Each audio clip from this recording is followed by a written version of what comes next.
Praise the lord అండి. అందరికీ వందనాలు ప్రభు పేరిట. మనము ఈరోజు గుడ్ ఫ్రైడేకి సంబంధించిన 7 వాక్యాలను ధ్యానించుకుందాము. ప్రభుల వారు సిలువలో పలికిన ఆ 7 మాటలను మనం ఈరోజు ధ్యానించుకుందాము.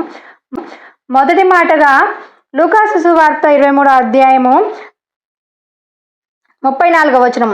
యేసు, తండ్రి వీరేమి చేయుచున్నారో వీరు ఎరుగరు గనుక వీరిని క్షమించమని చెప్పెను. వారు ఆయన వస్త్రములను పంచుకొనుటకి చీట్లు వేసిరి.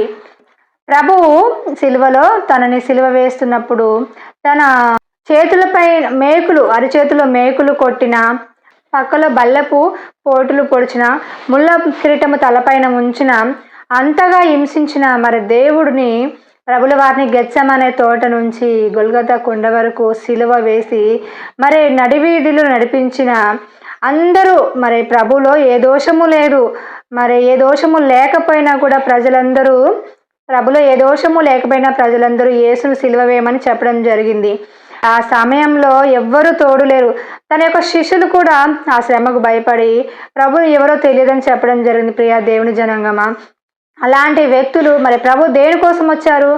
నా రక్షణ కోసము, మన యొక్క పాపాల కోసము దేవుడు తన మానవ రూపంలో వచ్చి అనేక సంవత్సరాల క్రితం ప్రవచన నెరవేర్పుగా రావడం జరిగింది. అయితే ప్రజలకు ఆ విషయం తెలియక యేసును సిలువ వేయమని చెప్పడం జరగడం వల్ల ఏమవుతుందంటే, ప్రభు వాళ్ళందరినీ చూస్తాడు, మౌనం అవుతాడు. వాళ్ళందరినీ చూసి, తండ్రి వీరేమి చేయుచున్నారు, వీరికి తెలియదు కనుక వీరిని క్షమించమని అడగడం జరిగింది.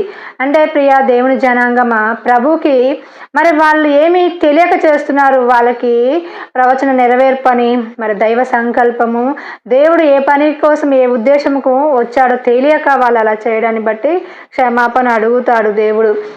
నిజంగా మరి వాళ్ళందరూ ఏం చేస్తున్నారంటే, అవహేళన చేసేవాళ్ళు, అపహసించే వాళ్ళు అపహసిస్తున్నారు, దూషించే వాళ్ళు దూషించుడు, ద్వేషించే వాళ్ళు ద్వేషించుడు.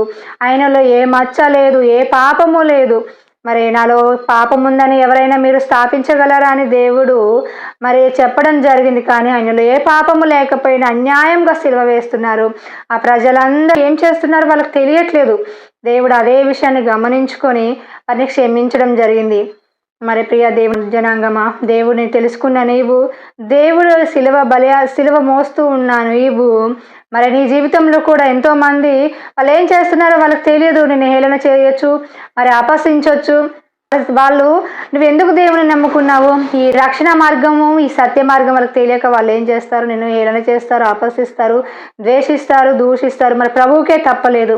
మరి నీవు కూడా వారి మీద ద్వేషం పెంచుకోక ప్రభులాగా మీరేం చేస్తున్నారో ప్రభు వాళ్ళకి తెలియదని నువ్వు మరి సంతోషంగా ఉండాలి. ఆ మాటలను నీ హృదయానికి గాయం అనేది కలగలకుండా నువ్వు సంతోషంగా ఉండాలి. అప్పుడే ప్రభు అలాంటి క్షమాపణ మనసు కలిగిన నిన్ను, అలాంటి మనసు గల వ్యక్తులను ఎంతగానో దేవుడు ఇష్టమైన మనసు అది. కాబట్టి ప్రియా దేవుని జనాంగమా, మరి నీవు ఏమి ఈ సిలువ మరి ప్రభు మార్గంలో వెళ్తున్న నీవు ఎంతో ధన్యుడివి. కాబట్టి నువ్వు ఏమీ బాధపడాల్సిన అవసరం లేదు. అపహాసకులు మరి కీర్తనల గ్రంథంలో దుష్టుల మార్గంన నేను ఒక అపహాసకులు కూర్చుండు చోట కూర్చుండక అని రాయబడింది. నీ జీవితంలో ప్రభు మార్గదర్శకంగా తీసుకొని సంతోషంగా నీ జీవితం అనేది సాగిపోవాలి. ఎందు నిమిత్తం వచ్చారు ప్రభు? మరి తండ్రి పని మీద దీనుడుగా రిక్తుడుగా ఈ భూమి మీదకి రావడం జరిగింది. కాబట్టి ఆ విషయము మంచి విషయమే, కానీ అది సాతానికి కానీ ప్రజలకి కానీ తెలియదు. దేవుడు మరి మనం కూడా మంచి మార్గాన్ని వెన్నుకున్నాం, కానీ జనాలకి మరి చుట్టుపక్కల వారికి, మరి నీ బంధువులకి, మరి నీ రక్త సంబంధికులకి, నీ స్నేహితులకు తెలియకపోవచ్చు. కానీ నువ్వు ధైర్యంగా ఉండి ఈ మార్గాన్ని కొనసాగించడము మరి ఎంతో ఉత్తమమైనది. సిలువలో పలికిన 2వ మాటను కూడా మనము ధ్యానించుకుందాము. లూకాసు సువార్త 23వ అధ్యాయము 43వ వచనము. అందుకు ఆయన వానితో, నేడు నువ్వు నాతో కూడా పరదేశంలో ఉండు అని నిశ్చయంగా నీతో చెప్పుచున్నాను. నేను ప్రభువు మరి దొంగతో నీవు నాతో కూడా పరదేశంలో ఉండువు అని చెప్పడం జరిగింది. అంటే ఆ దొంగ దేవుడు సిలువ బలియాగము మరి జరుగుతున్న సమయంలో పరలోకం గురించి మరి ఆత్మనేత్రాలు తెరవబడి ఆ దేవుడి యొక్క మార్గాన్ని తెలుసుకొని ప్రభువా, నీవు నీ రాజ్యంతో వచ్చినప్పుడు నన్ను జ్ఞాపకం చేసుకోవన్నప్పుడు ప్రభువు నిన్ను తప్పకుండా మరి నువ్వు నాతో పాటు పరదేశిలో ఉంటావని జరిగింది. అంటే పరదేశి వేరు, పరలోకం వేరు. ప్రియ దేవుడి బిడ్డలారా, మనం చనిపోయిన తర్వాత మన ఆత్మలు పరదేశికి వెళ్తాయి. కాబట్టి ఆ దొంగ పరదేశిలో వచ్చిన మరి నీ రాజ్యంతో వచ్చినప్పుడు నన్ను జ్ఞాపకం చేసుకోమన్నప్పుడు ప్రభువు నీవు నాతో పాటు పరదేశంలో ఉందవా అని జరిగింది. కానీ ఇంకో దొంగ మాత్రము నిన్ను నువ్వు రక్షించుకొని మమ్మల్ని రక్షించవా అని ఈ లోకపరంగా ఆలోచించి ఈ లోక జ్ఞానాన్ని మరి ప్రదర్శించడం జరిగింది. కానీ ఆ వ్యక్తి యొక్క జ్ఞానము అది ఎందుకు మరి ఉపయోగపడదు.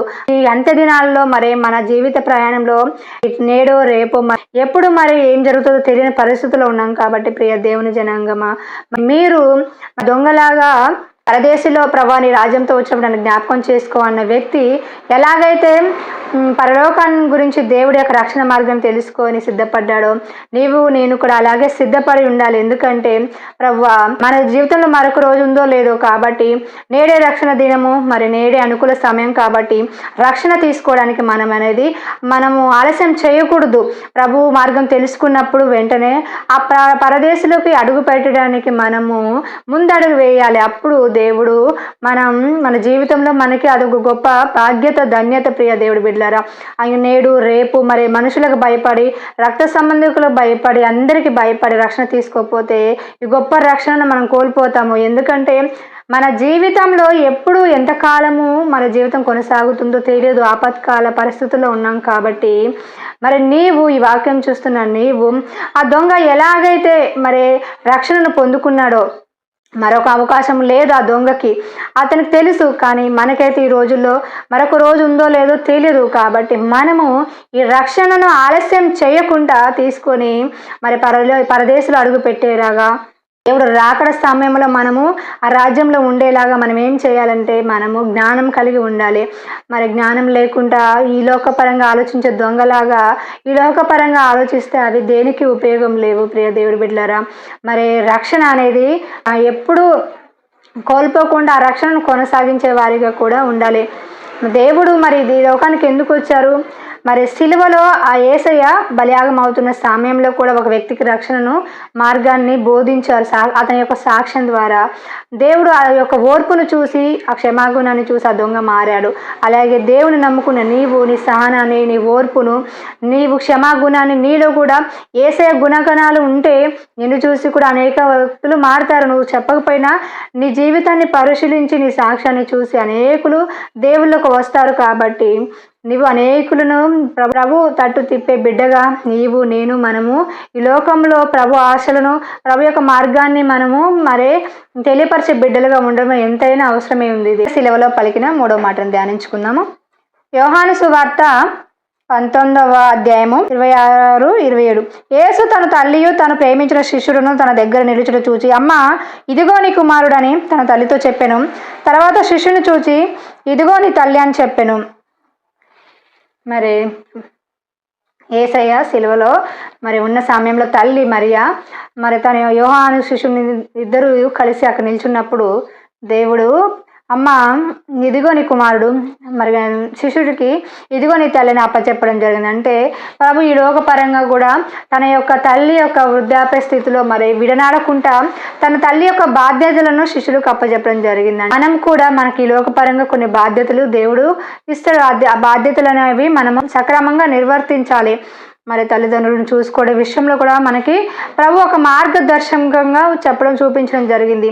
వాటిని నెగ్లెక్ట్ చేయలేదు. కాబట్టి నీవు మరి నీ తల్లిదండ్రులను నెగ్లెక్ట్ చేసే బిడ్డగా ఉండకూడదు. ఎందుకంటే తల్లిదండ్రులు నెగ్లెక్ట్ చేస్తే అది దేవుడు మార్గదర్శనం చూపించారు. కాబట్టి నువ్వు బాధలో ఉన్నా, శ్రమలో ఉన్నా, ఎంత వేదనకరమైన పరిస్థితుల్లో ఉన్నా వారికి చేయాల్సిన ధర్మము వాళ్ళకి చేయాలి. వాళ్ళని బాధ్యతలను నువ్వు నిర్వర్తించడం అది దేవుడికి ఇష్టమైనది. మరి తల్లిదండ్రులను సన్మానించేది దీర్ఘాయుషులు అవుతామని నిజమే కదా. మన తల్లిదండ్రులు దీవెనలు మనకు ఎంతో అవసరమే ఉంది. వాళ్ళని సన్మానిస్తే మనము దీర్ఘాయుష్మంతులం అవుతాము. అలా కాకుండా వాళ్ళని ఇబ్బంది పెట్టేవారి ఉంటే లోయ కాకులు, మరి అంటే ఒక శాపం అనేది మనము శాపగ్రస్తం అనేది మనని వెంటాడుతుంది. కాబట్టి తల్లిదండ్రులను నువ్వు వృద్ధాప్యంలో ఉన్నప్పుడు విడనాడకుండా వారికి చేయాల్సినవి చేయాలి. మరి నీ స్థితి ఏదైనప్పటికీ వారికి చేయాల్సిన ధర్మము, వారికి బాధ్యతలు నిర్వర్తించినప్పుడు దేవుడు నీకు రావాల్సిన దీవెనలు అనేవి నీకు ఇవ్వడం జరుగుతుంది.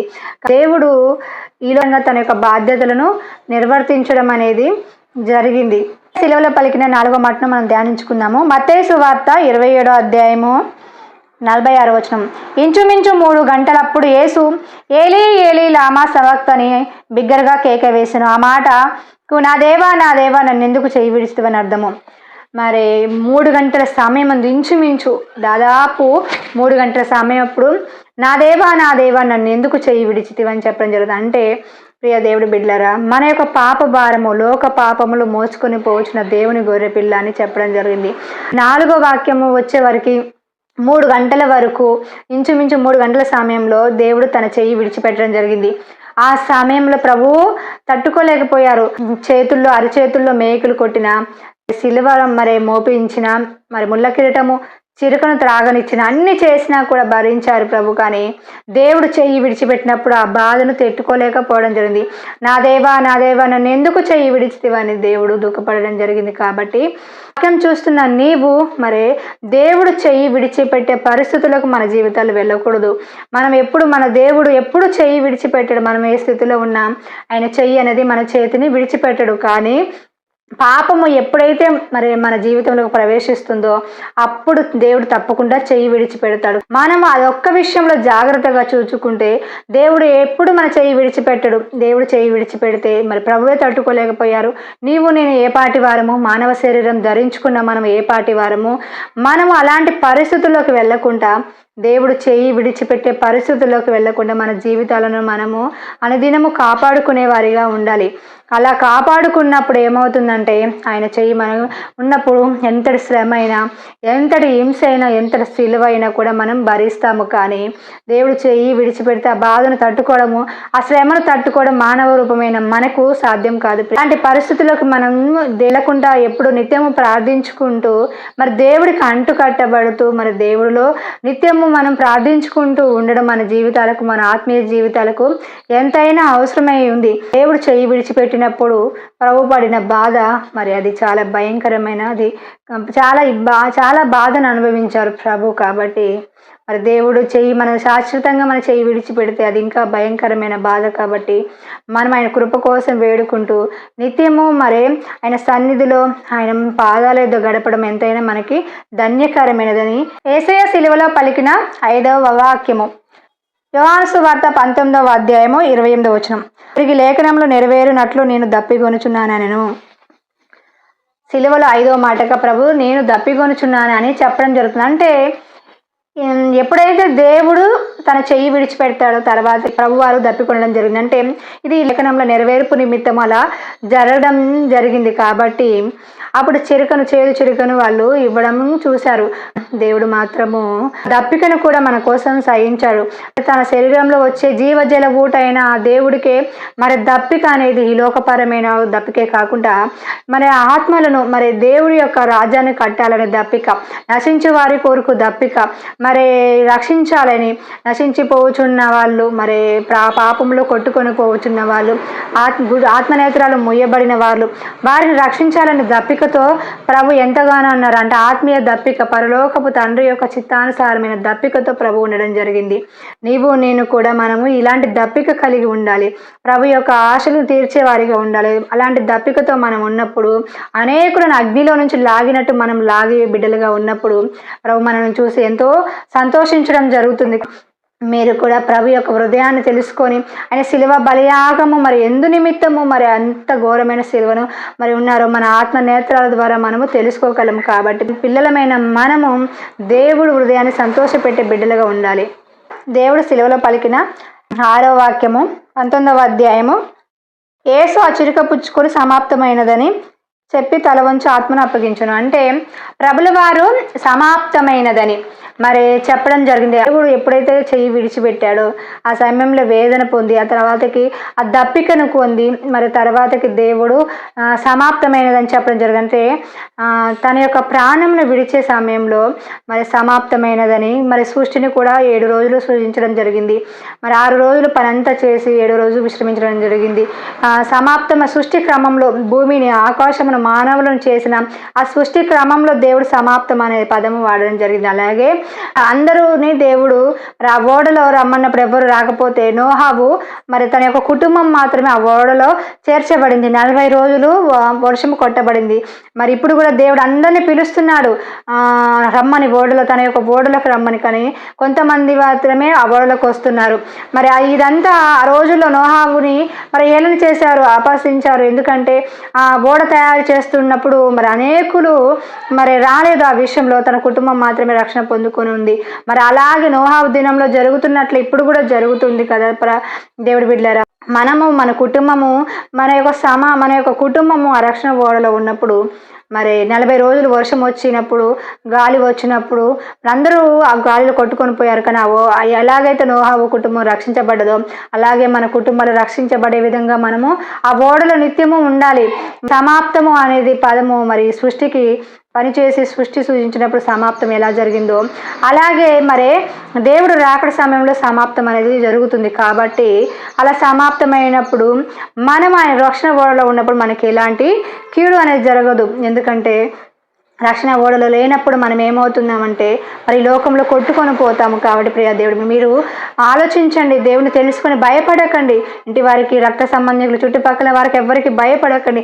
ధైర్యం కలిగి ఆ రక్షణ ఓడలకు మీరు ప్రవేశించినప్పుడు ఎవరు మనతో రారు. ఎవరు క్షేమకరమైన పరిస్థితుల్లో ఉన్నప్పుడు మాత్రమే వారు మనతో ఉంటారు. కానీ దుఃఖకరమైన పరిస్థితుల్లో చెయ్యి విడిచి ఈ మానవుల కోసము మరి నీవు ఆ ప్రభుని తునీకరిస్తే నీవు ఇంత గొప్ప రక్షణను నువ్వు కోల్పోతే మరి అది నీకెంతో వేదనకరమైనది దేవుడి బిడ్డ. కాబట్టి ఈ రక్షణ ఓడలకి రావడం నీకు ఎంతో అవసరమైన ఉన్నది.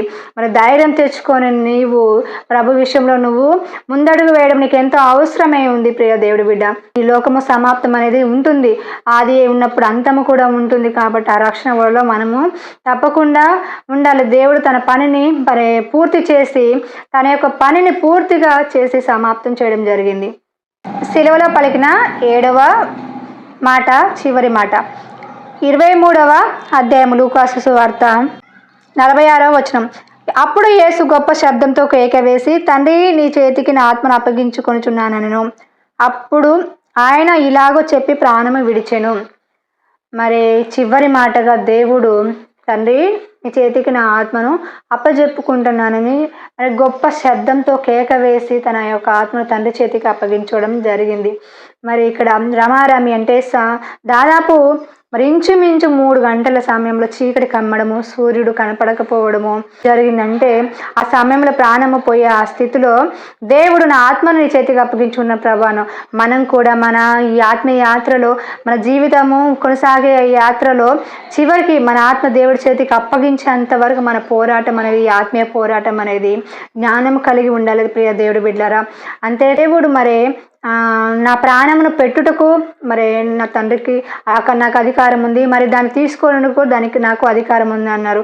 ఎవ్వరూ నా ప్రాణమును తీయటం లేదన్నారు. అవును, ప్రభు ప్రాణము తాను మనుషులను ఎంతగానో ప్రేమించి మనుషుల కోసం ప్రాణం పెట్టారు. మరి తిరిగి మరి పునరుద్ధాన శక్తితో తిరిగి లేవడం జరిగింది. ఆయన ప్రాణము ఎవ్వరు తీయలేదు. ఆయన ప్రాణము పెట్టి తిరిగి మరి తన ప్రాణమును మళ్ళీ తిరిగి తీసుకొని పునరుద్ధాన శక్తితో లేపబడాడు.